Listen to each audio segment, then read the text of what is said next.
Hello Kitty, me gusta mi titties, me gusta mi booty. Hoy me tomo un selfie con filtro Hello Kitty.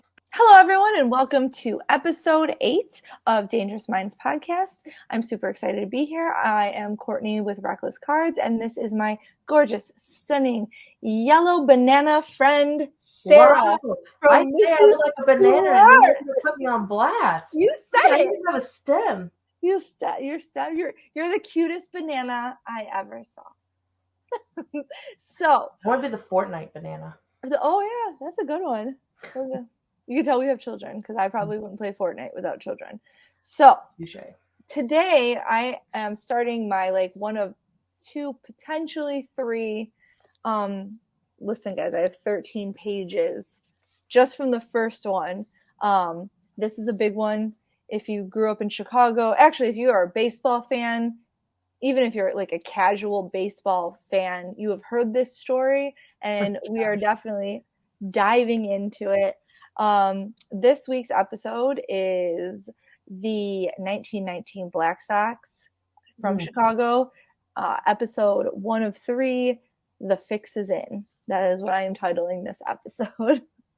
So I'm going to dive in because it is a long one. What kind of fixings are we doing? Thanksgiving? Are we snorting something? Come on, it's 1919. You got the mob.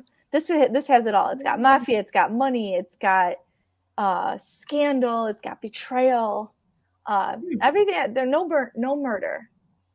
All of my old time baseball ones thus far have not really included murder. Maybe I can dig out like an old time 1920s murder for one of these, but this is just mob crime and baseball sports craziness. So it's really long, so I'm going to dive right in. Okay. In 1919, the Chicago White Sox allegedly did the unthinkable. They threw the World Series. The 1919 Sox, for better or worse, changed the face of baseball in America. As a White Sox fan, I can't tell you how many times Cubs fans have thrown this in my face. Oh, the Cubs might have sucked, but they never threw a World Series. Let's not be so sure about that because they might have. Who the heck throws a World Series? The White Sox, the Black Sox, the bad guys. So Still. It's so crazy. To understand what happened and understand why they did this, you need to really have an idea of what baseball was like in the early 1900s. And I know we kind of went over it a little bit with the Red Downs case, but this is like a way more in-depth thing because you really have to understand it to understand why these guys would do this. The National League and the American League were independent organizations when they were established in the 19th century. So it was two separate organizations, and they were rivals. The two leagues engaged in what was known as the Baseball War. They just hated each other. They would try and steal players from one another, and they would be very underhanded. They would do all sorts of crazy stuff, and they hated each other. But eventually, you're saying that there was no MLB umbrella that encompassed these. No, they were separate, completely divided, separate entities. Yeah, completely, totally. There was a lot of little upstart baseball leagues all over the place that happened for a really long time before the MLB really took off. But at this time in the 1900, there was the American League and the National League, and they would end up deciding to merge. In 1903, that's what they did.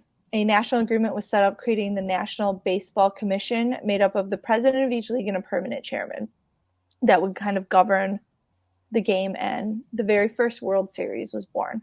So that's in 1903. How many teams were?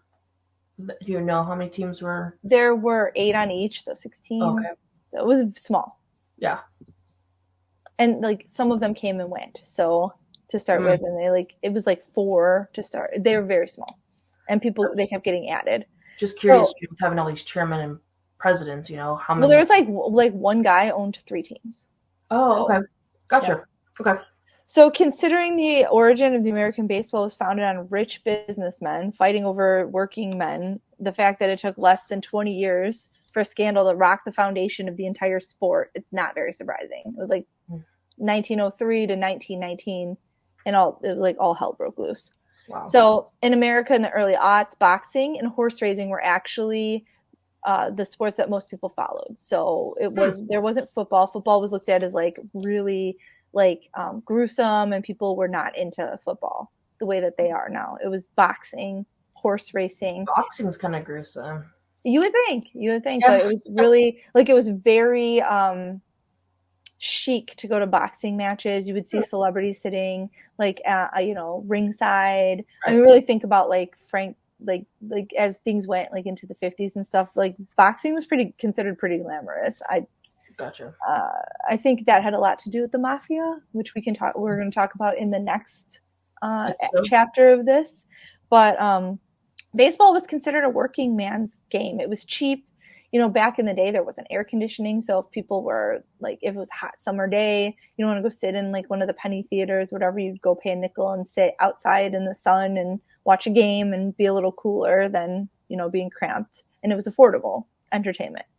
So the players were not paid well and had other jobs to support themselves because, again, this was the most well-paid players at this time were making $6,000 a year, which was crazy. About $65,000 now, which is not at all what we would consider a professional athlete in this day and age. So, however, with the start of the war in 1914, horse tracks were closed and many ball players were serving their country. So, in fact, the 1918 season was cut dramatically short. By 1919, though, the war was over and people were ready to get back to the ballpark and enjoy themselves now that, that was all behind them.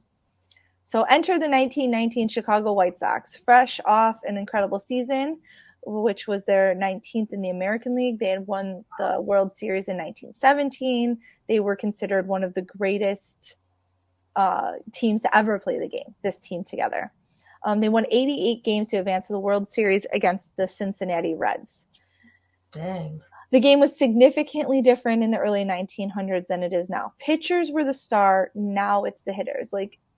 We collect cards, right? And when you're pulling baseball cards, nobody cares about the pitchers. Everyone wants the big sluggers. They want the hitters. They want the guys that are, we're chasing home runs and we have home run derbies. That was not the case back then. This era was characterized by low scoring games and lack of home runs. It was a really more intelligent game played in field.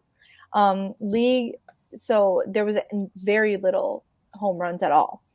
League batting averages dropped as low as 239 in 1908. That was the year the Cubs won the World Series, producing the lowest league run average in history, with teams averaging only 3.4 runs per game.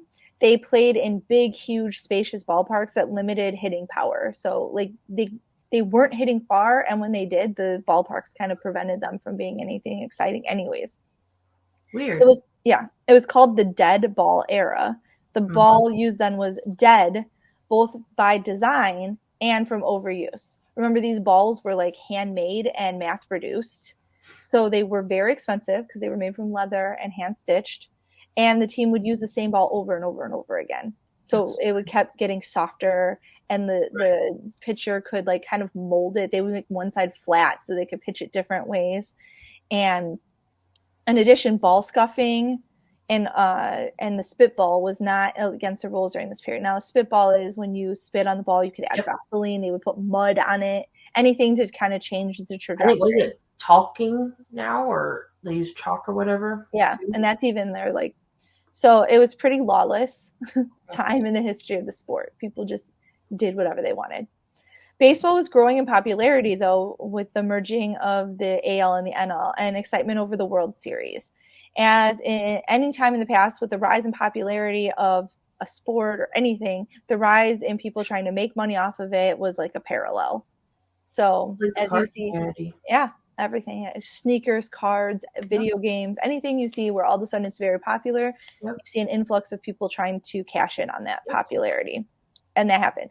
Organized crime was a huge force in early baseball. Gamblers and racketeers had been fixing horse races and boxing matches since the dawn of time. It was not surprising when they set their sights on America's new pastime. There had been rumbling of people attempting to pay off players since the first World Series when gamblers attempted to bribe Boston Americans catcher Lou Crazier into throwing games. By all accounts, though, he didn't. He was like, nope, he was on the up and up. He was not going to do that. But every game was constantly like, is this game thrown? Is this game thrown? Are they doing this? Players could bet on their own games then. So, wow, you get in so much trouble nowadays if you do that. this is Like kind of insider why trading. the 1919 White Sox changed the face of not only baseball, but a lot of other I was sports. say a lot of sports. Yeah. Yeah. Now that I set the stage for where the country was and the players' mindsets were, let's kind of get into the 1919 White Sox. This was a team that was divided. They were not a brotherhood, and some of the team would flat out not speak to each other. There were two obvious cliques, one led by team captain Eddie Collins, known as Cocky Collins. They all have like really cool nicknames too. So I think I saw this one. I was like thinking about doing it, but it was so big. So it is big. It's I remember huge. the names. I was like, that is so cool. He was an Ivy League educated, straight-laced, and arrogant. His gang included Shock, the Spitball, Red Faber, and outfielders Shano, Collins, and Nemo Liebold. Okay. So big, like these guys were all like very straight-laced. They got on the train. They went to the games they played. They went back to their hotels. They were married. They didn't drink. They didn't partake in the gambling. They did none of that. They were very, very, they considered themselves above that. It's also widely believed that pitcher Eddie Cicotte, who is at the center of this whole controversy, spent more of his time with Collins' crew than the other group, which consisted of more hard scrabble guys. Like the other crew was like more tough guys, more like they weren't college educated. They were like salt of the earth kind of guys. So that was headed by Arnold Chick Gandil and included Buck Weaver, shortstop, fix enforcer, then Swade Reisberg. So that guy was a tough guy, the Reisberg guy. Outfielder Happy Felsch, who was a complete moron. He, like later on, and then like coming episodes, we will talk about like what an idiot this guy is. And then utility man Fred McMullen. So in total, there were 8 guys. Gotcha. Most people think that the 8 men who were on the team and involved in the fix did so due to the absolutely miserly ways of the owner, Charles Comiskey. Comiskey's decision to save expenses by reducing the number of times the uniforms were laundered, or if they were laundered more, he would take it out of his player's salary, was the original meaning of the Black Sox. That's why they got called the Black Sox, because they were dirty. Gotcha. It was disgusting. So Eddie Cicotte was intensely irritated when in September of 1917, that was during the series that they won, as Cicotte approached a 30-win season that would win him a promised $10,000 bonus, which is huge then. Yeah. Comiskey had his star pitcher benched after he won 29 games rather than let him get the bonus. So he was promised if he won 30 games, he would get a $10,000 bonus. After he won 29 games, Comiskey benched him. So he could not possibly win the 30th game and get his bonus. What the heck? So you can see kind of where these guys' mindsets were going. Comiskey, because of baseball's reserve clause, now this is insane, and some of this is so awful. These guys were completely taken advantage of.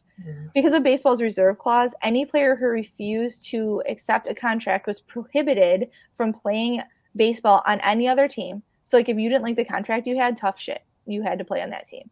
Or in organized baseball at all. Players could not change teams without the permission from their current team. And without a union, the players had no bargaining power. So these guys basically, like if you got offered a contract with a team, you took it or you didn't play. And then if you were like, no, I want to go play with this team because they want me, you had to have permission. I understand that because it's like you don't just shop around. Like this, you should have the right to shop around any other job. They're like just saying back then.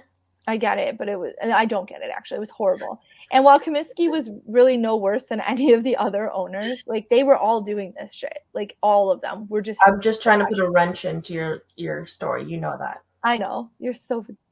No, I felt so bad for them. I'm like, you know what? Maybe I'm not so mad at them for doing what they did. And they got completely screwed. Anyway, you're gonna just be like, oh my god, these guys. When I tell you they're dumb, they're dumb.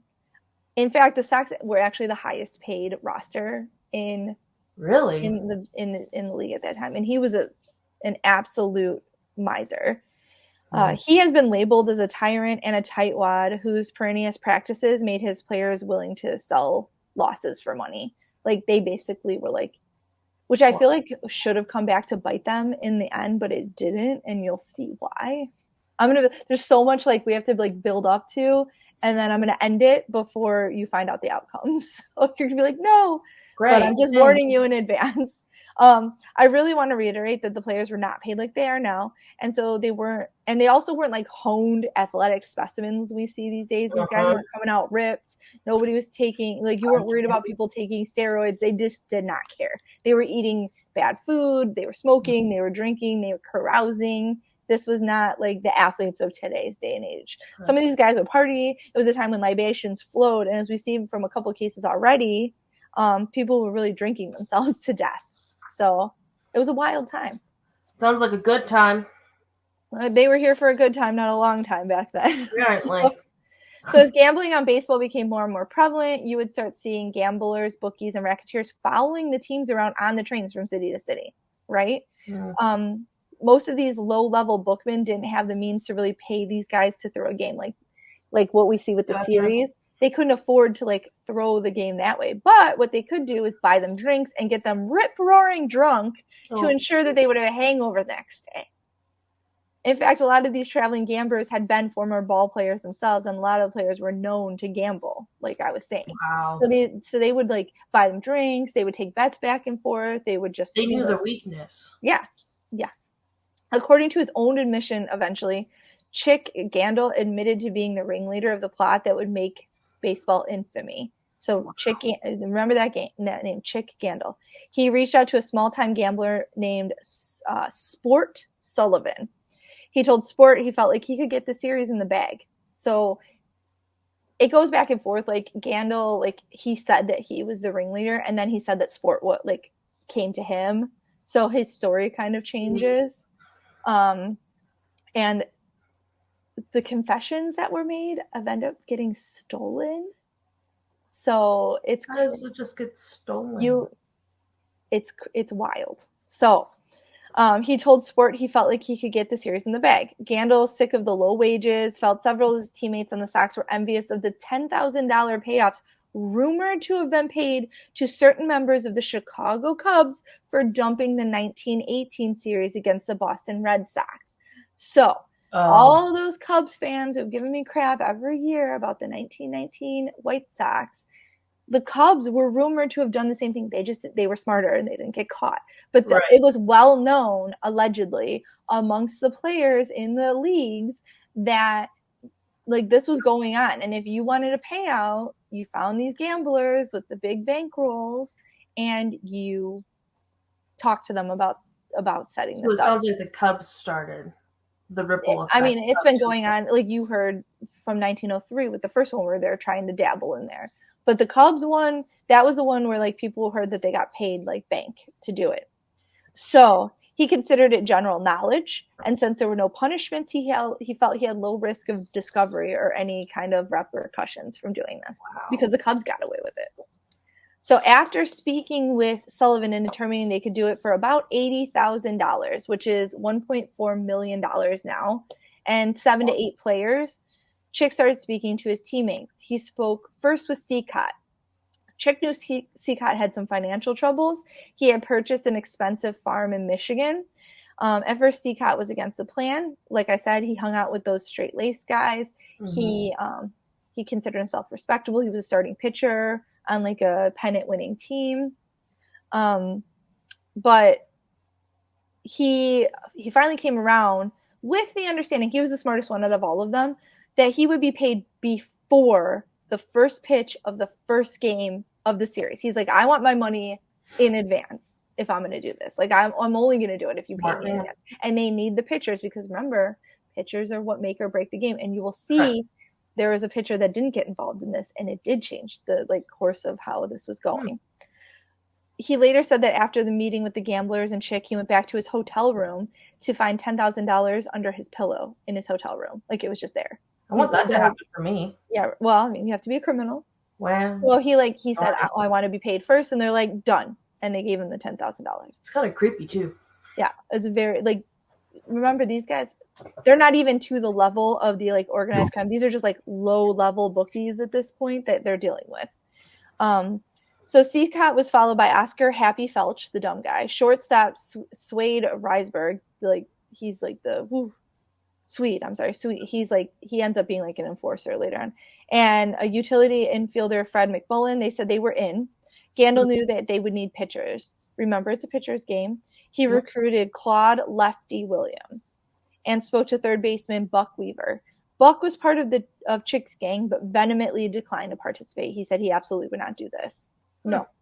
He did agree to keep their secret and not tell anyone that they were doing it, but that would be to his detriment later, because even though he didn't get any money and he didn't participate in this, he knew about it.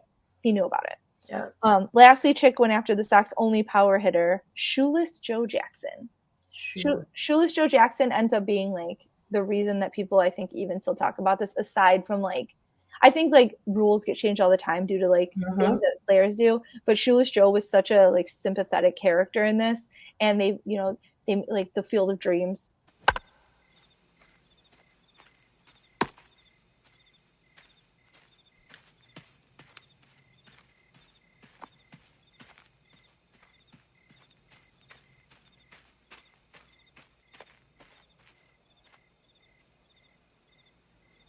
Hi. Ray Kinsella. Joe Jackson.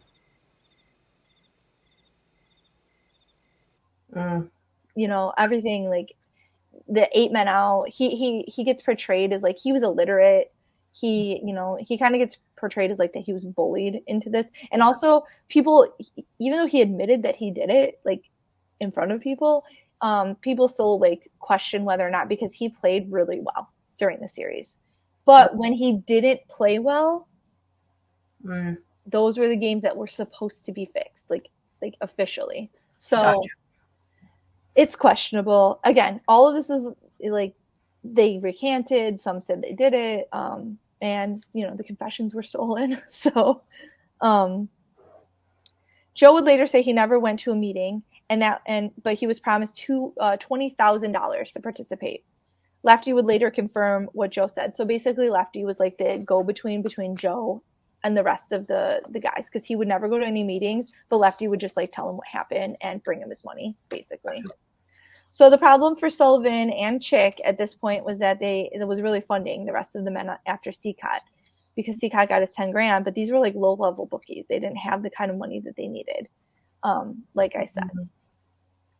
In comes former baseball player Bill Burns, who was working with Billy Maerg, a former boxer and associate of none other than Arnold Big Bankroll Rothstein.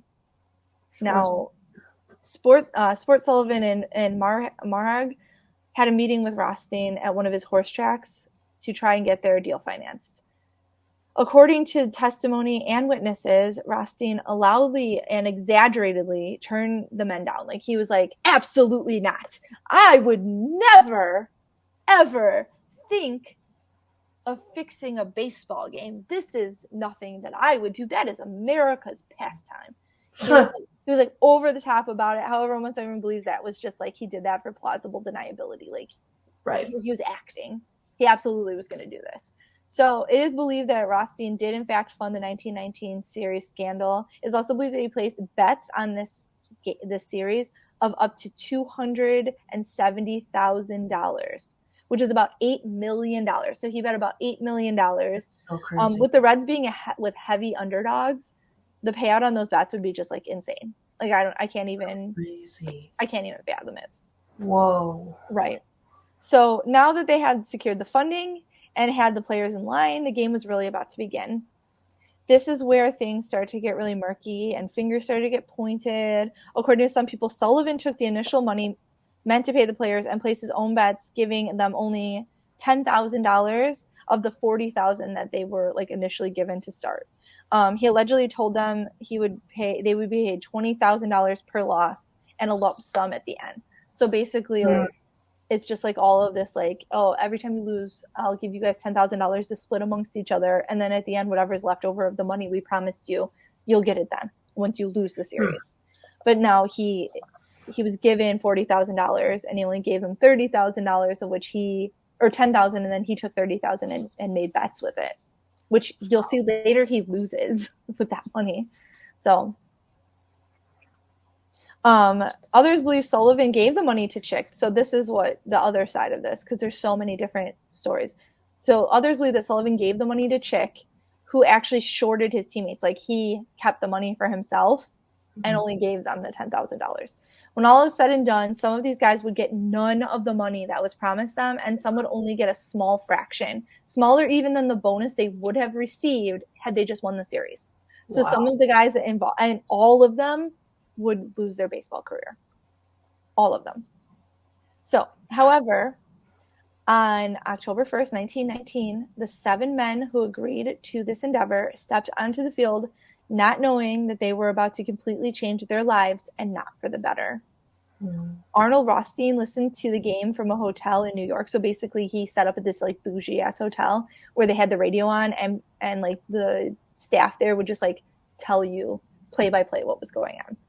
He had told Sullivan to tell Eddie Cicotte to either walk or hit the first Reds batter as a sign that the fix was on. So if Eddie... Gotcha. And Eddie was like one of the best pitchers of all time, so he had absolute control over this. The first pitch to leadoff batter Maurice Rath was called a strike. Cicotte's wild second pitch hit Rath in the back. The game ended with the Reds winning 9-1.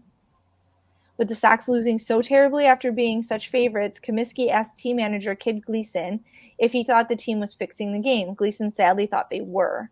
He had a complete opposite relationship with the team than Comiskey had, and he would go on to take the scandal as a personal betrayal. Like, he was very close to them. Like, he knew their families, he knew their kids. He was like, if they were having barbecues, he was invited. He was very close with this team.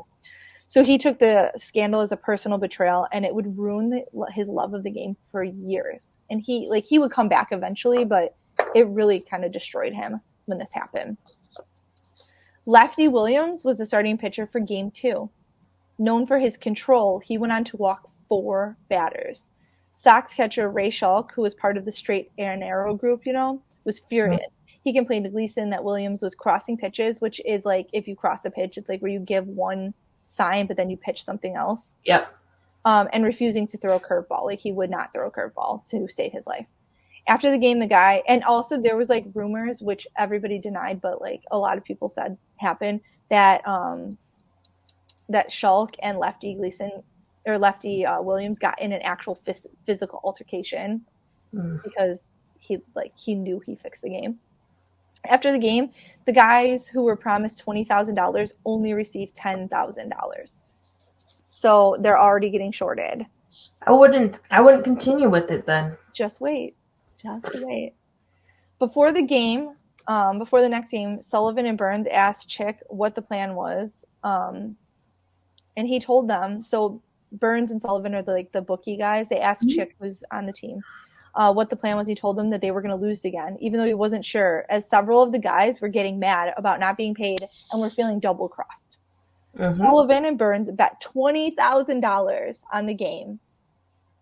And Game 3 saw rookie Dickie Kerr, who was not part of the fix, take the mound to start. Kerr played his heart out, and he threw a no-hitter. Wow. The Sox won 3-0. Oh, there goes the money. Yep.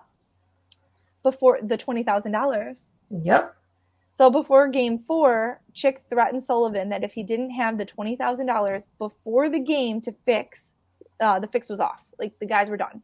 Yep. Like, we want the money in hand before the game starts.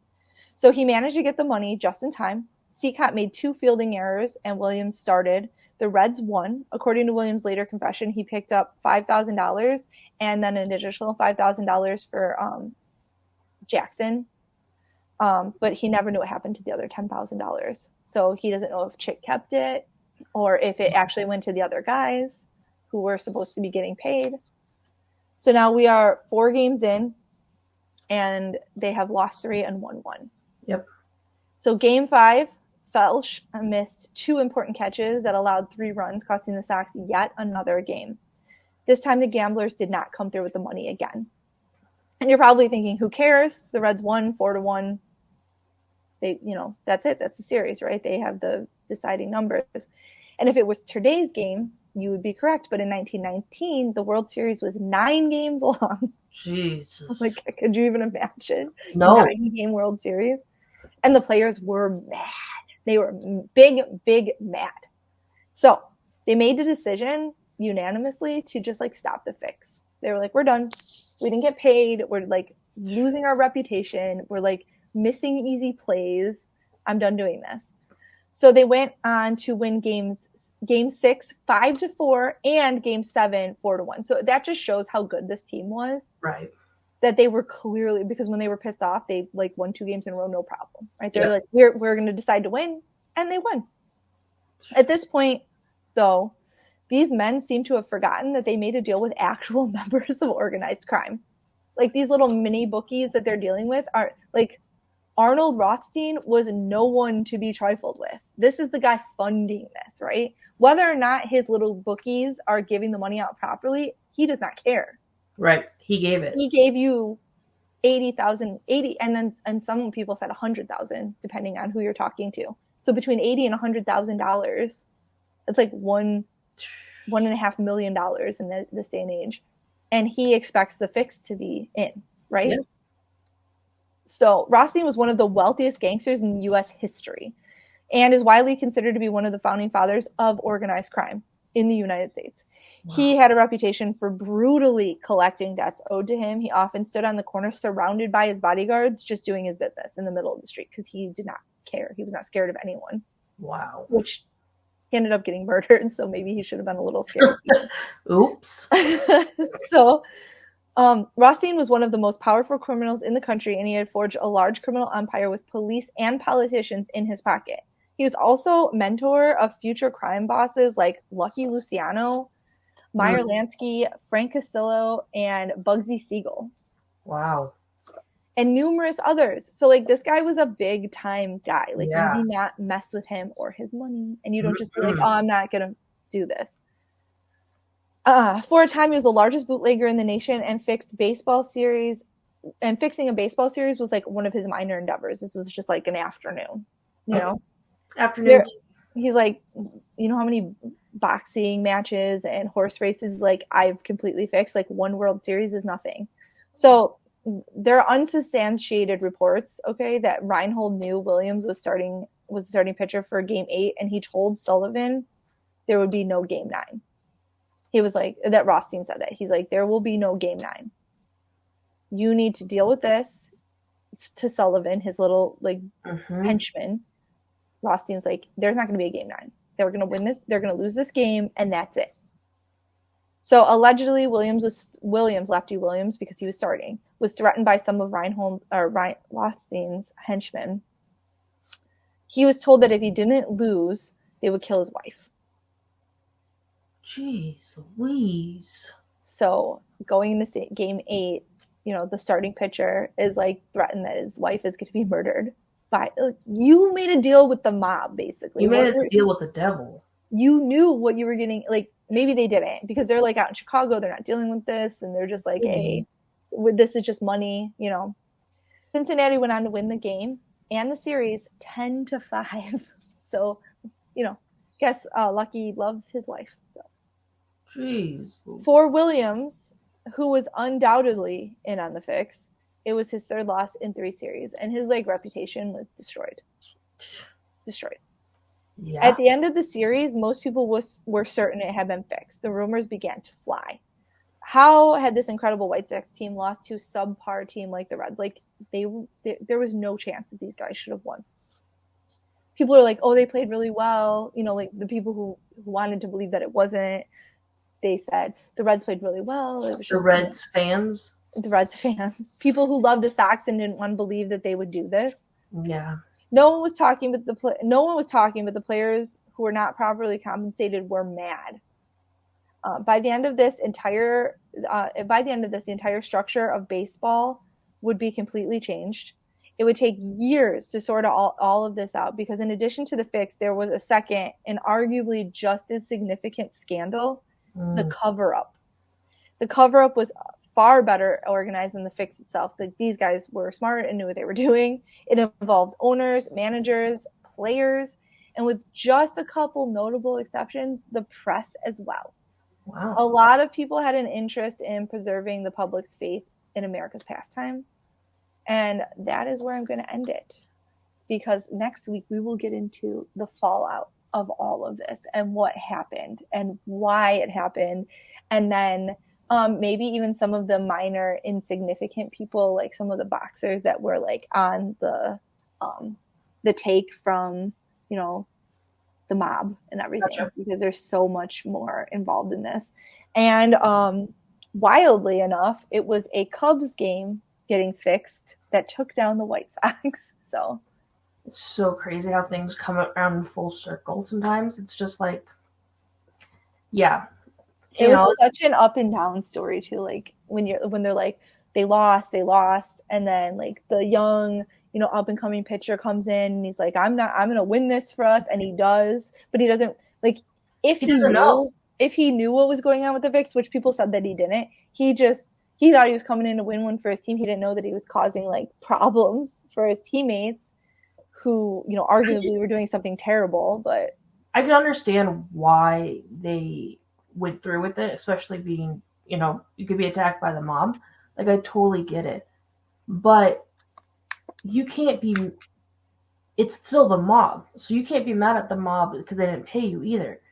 I mean, this is crazy. I mean, you can. Don't get me wrong. You can be. But I just feel like, I mean, you can't like you made a deal with somebody who's like not on the level. So why are you surprised when things don't go? You're also like, these guys all allowed like everyone to handle the money that they were supposed to be getting. Like, you're giving it from criminal to criminal to criminal before it gets to you. And what? You look like a peon to them. They don't care. You are literally just a pawn in their game of chess. Like, that is literally what you are at this point. And if you don't checkmate that quick enough, like, you will be gone. Like, that's just, and I can understand, like, if they're poor, like, I can totally understand the desire to have that extra money to live and to survive, and I get that. Well, like, Seacott with his like overextending himself by buying that farm and like, you know, whatever. Right. But I'm telling you, it just is getting started. So like, we went through like the whole like actual crime of it. Right. But we haven't even touched the tip of the iceberg yet. Next week's episode is going to I'm be excited. Wild. Sure. Yeah, that's wild. Good. I'm excited to see how this 3-part or 2-part series unrolls, because I knew about the Black Sox? Black Sox. He keeps saying Black Hawks, okay? It's a hockey team. Like, that's a hockey team. And that's like a legit team. Like, can you stop saying that over and over? You know, it's very interesting, because I think we forget how a lot of rules, regulations, and sporting events unravel. Like, they didn't just, what it is. Something has to happen for the rule to be made. Right. And they keep changing. I mean, we see that every year, every season, something new's there, or they test out something different because last year this and this and this happened. So it's like, in 1919, it didn't just start off with, you know, LeBron status type of thing. You know, it had to get to that point.